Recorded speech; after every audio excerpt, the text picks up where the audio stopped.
ლევით უნდა დავიწყოთ. სიამდილეში დღეს რაც ქართულმა ოცნებამ ფონდების დაყადაღებით გააკეთა, ეს არის ის, რომ მან გაილაშქრა სიკეთეზე, გაილაშქრა სოლიდარობაზე, ანუ მხარდაჭერაზე, გაილაშქრა თანადგომაზე და სიამდილეში დააყადაღა სიკეთე. დააყადაღა ყველაზე ქართული და ჭეშმარიტად ქართული, თუ კი რამე გაგვაჩნია როგორც ერთს, ეს არის და სოლიდარობა არის ჩვენი იდენტობის ნაწილი და ამას შეუტია და რატო? სიამდილეში ქართულმა ოცნებამ ყველა ნაბიჯი ჯერ დავიწყოთ იქიდან, რომ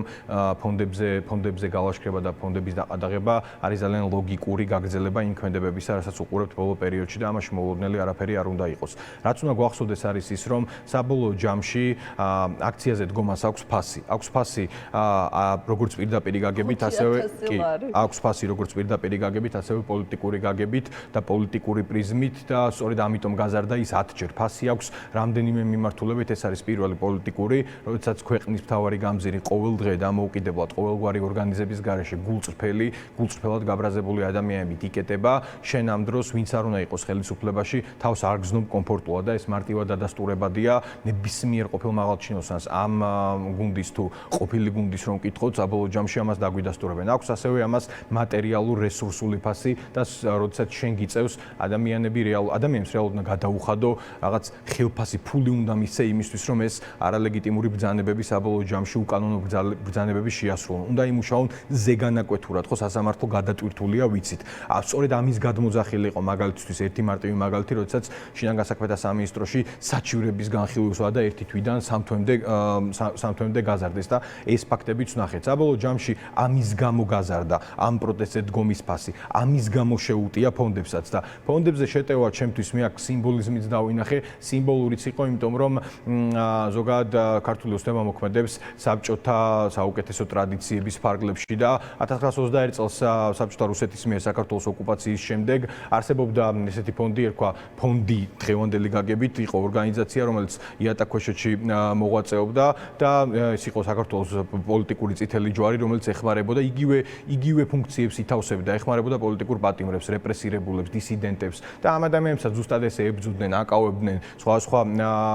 ძალიან დიდ საფრთხეს უქმნიდნენ და საბოლოო ჯამში მაშინაც კი რატო ახსენე, რომ ჩვენი იდენტობის ნაწილია მეთქი ადამიანებმა შეძლეს და ტოტალიტარულ სისტემაში მოახერხეს და შექმნეს მსგავსი რაღაც ყველაზე თანამედროვე კომპონენტი მაშინდელ წინააღმდეგობის მოძრაობაში და მაშინაც ზუსტად ასე იღებდნენ ჩარიცხვებს უცხოეთიდან გზავნილებს, ეხმარებოდნენ ფინანსურად ოჯახებს დაკავებულების, ხო, ანუ საბოლოო ჯამში რომ ვიცოდეთ, ყველა ტოტალიტარული ავტორიტარული სისტემა ებძვის სოლიდარობის მსგავს გამოვლინებებს, იმიტომ რომ სოლიდარობა არის საბოლოო ჯამში ყველაზე ძლიერი იარაღი იმისთვის, რომ ადამიანებმა ერთმანეთი დავინახოთ, მეორე დაურწმუნდეთ, რომ მარტოები არ ვართ და მესამე მივაყენოთ ისეთი დარტყმა რეჟიმს, რომელთანაც უკუ პასუხს ვერ მივიღებთ. აქ თავარი რაც არის, თქვენ თქვით, რომ გამოიყვანს თუ არა მეტ ადამიანს და მე მინდა ამას ცოტა სხვა კუთხით შევხედოთ. ჩემი აზრით ქართული ოცნება აი ბოლო პერიოდში უყურებდი რაღაც ნიჰილისტურ გამოხატულებებს პროტესტთან დაკავშირებით მათ შორის, თუ რამის დრო არ არის, ახლა არ არის ამის დრო ნიჰილიზმის გამოვლინების და უნებისყოფობის გამოვლინების, იმიტომ რომ ქართული ოცნება არ არის კარგ მდგომარეობაში როგორც ქვეყნის შიგნით, ასევე ქვეყნის გარეთ. პირველი ქვეყნის შიგნით იმიტომ არ არის გარეთ, რომ მარტივად იგივე ხას რო გავყვეთ, გაამკაცრეს ყველა კანონი, თქვენს რომ სისხლის სამართლის პასუხისგებაში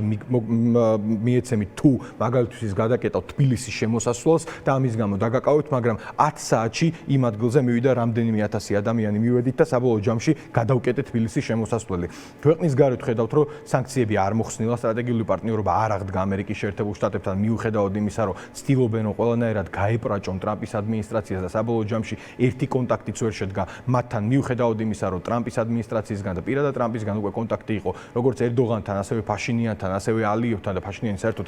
შეხვდა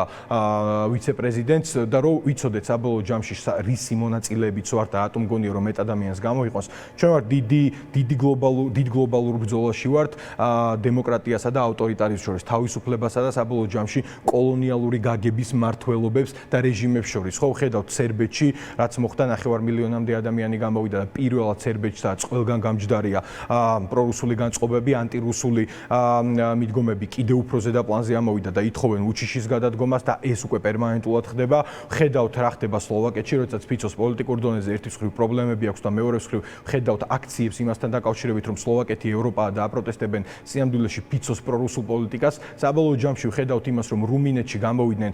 გუშინ წინ და გააპროტესტეს ქვეყანაში რუსული ჩავარევები და აქ აღსანიშნავია ის, რომ მაგალითად საფრანგეთში პარლამენტში განაცხადეს, რომ რუმინეთში დადასტურებულად სადაც მოხდა და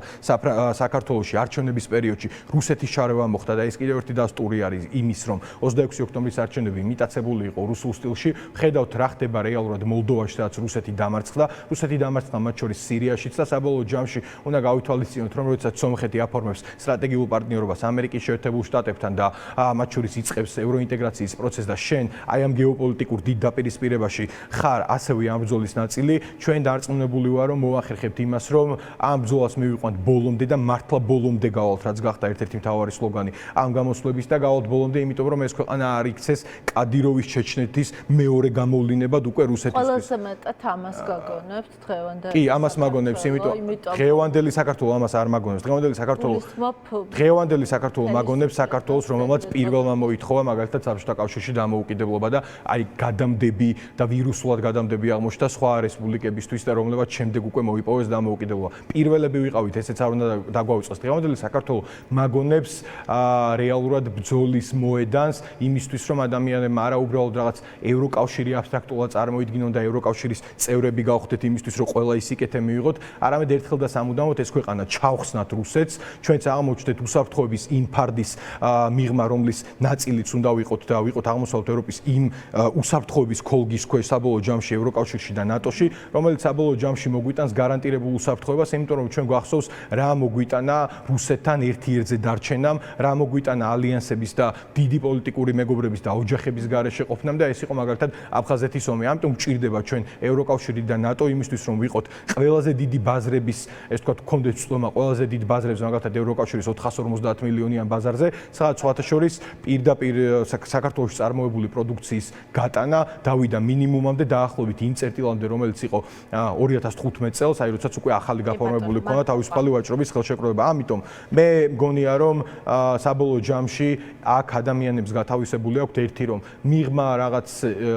დიდი მიღმა იმისა რომ ისინი დგანან და იბრძვიან თავისუფლებისთვის, მათ იციან რომ საბოლოო ჯამში იბრძვიან საკუთარი ახლობლებისთვისაც და ეს მგონია ყველაზე დიდი ძალა.